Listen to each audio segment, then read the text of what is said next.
Then అన్న దగ్గర ఇప్పుడు ఉదాహరణకి గతంలో జగన్మోహన్ రెడ్డి పీపీఎల్ రద్దు చేశాడు. ఇవాళ అదానిది నిన్న స్టాలిన్ గారు డెసిషన్ తీసుకుని I'm not interested in Adanis agreements అని చెప్పి క్యాన్సిల్ చేశారు. అదే డెసిషన్ ఇక్కడ తీసుకోమనండి. బట్ అదాని అంటే ప్రధానంగా 190 మందికి తెలుసు.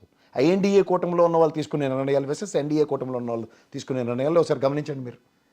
రెస్ట్ ఆఫ్ థింగ్స్ అన్నవి దగ్గర మీరు చూసుకోగలిగితే ఉదాహరణకి పేరున్నాని భార్య ఆవిడ నిన్న కోర్టు పరంగా బెయిల్ ఇచ్చింది.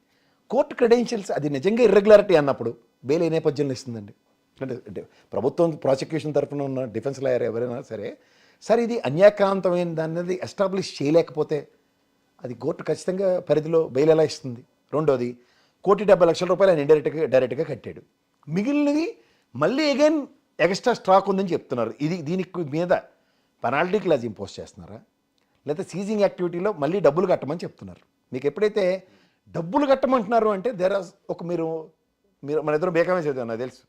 ఒక చిన్న మాట చెప్తా, క్రెడిట్ నోట్ మీద ఒక స్టాక్ తీసుకొచ్చారనుకోండి సార్, ఇది అంతా మీరు తెలియకుండానే కాదు కదా, ఒక ఎక్స్పోర్ట్ చేయడానికి వెసులుబాటు తీసుకున్నారు. ఉదాహరణకి రేషన్ బియ్యం అనుకుందాం, పాలిష్ చేశారు, ఎక్స్పోర్ట్ అవుతుంది, డబ్బులు రాగానే కట్టే కార్యక్రమం ఉంటుంది ఎగ్జాంపుల్.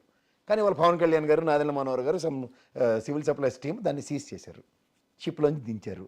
అందులో సమ్ స్టాక్ బిలాంగ్స్ టు పేరున్నాని గొడవని అనుకోండి, తీసుకెళ్ళి దాంట్లో సీజింగ్ యాక్టివిటీకి పెనాల్టీ క్లాజా లేకపోతే దాని మీద క్రిమినల్ అఫెన్సెస్తో అరెస్ట్ దాకా రీడ్ అవుతున్నాయా? ఇది మన మాట. ఈ మాటకు వస్తే గుంపులో గోవిందలా బుగ్గన రాజేంద్ర విషయం కూడా మాట్లాడుతున్నారు, వాళ్ళ అబ్బాయిది వాళ్ళ తమ్ముడిదో ఏదో అని. ఇప్పుడు బుగ్గన రాజేంద్ర మీద ఉన్న గొడవలు ఎవరికి లీజ్ ఇచ్చాడో ఆ కాన్సెప్ట్ ఎస్టాబ్లిష్ అవ్వట్లేదు. ఫస్ట్ బొమ్మాడింగ్ జరిగిపోతుంది. సో ఈ నెగిటివిటీ నుంచి పాజిటివిటీ ఎక్కడ వస్తుంది?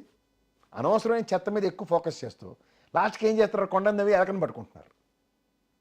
ఇప్పుడు టార్గెట్ ద్వారంపూడి చంద్రశేఖర్ అనుకుందాం, లేకపోతే టార్గెట్ పేరున్నాని అనుకుందాం, లేకపోతే టార్గెట్ కొడాలని లేకపోతే వంశీ. ఈ పార్టీ ఆఫీసుల మీద దాళ్ళు అందరినీ జుజుబీగాళ్ళందరినీ పట్టుకుని అసలైన డైరీ రెడ్ బుక్ డైరీ అని రాసిన తర్వాత వంశీని నానిని పట్టుకోతే క్యాస్ట్ ఈక్వేషన్స్ వస్తున్నాయి. పోసానికి కస్టమర్లే ఉన్నాడు, కరెక్ట్గా ఇటు అటు చేసి అడవాడు చేసి అమ్మాయి అనేసరికల్లా నేను వాళ్ళ నుంచి రాజకీయాలు విరమించుకుంటే మాట్లాడిన తూచి తల్లి చూడగానే కేసు అంతా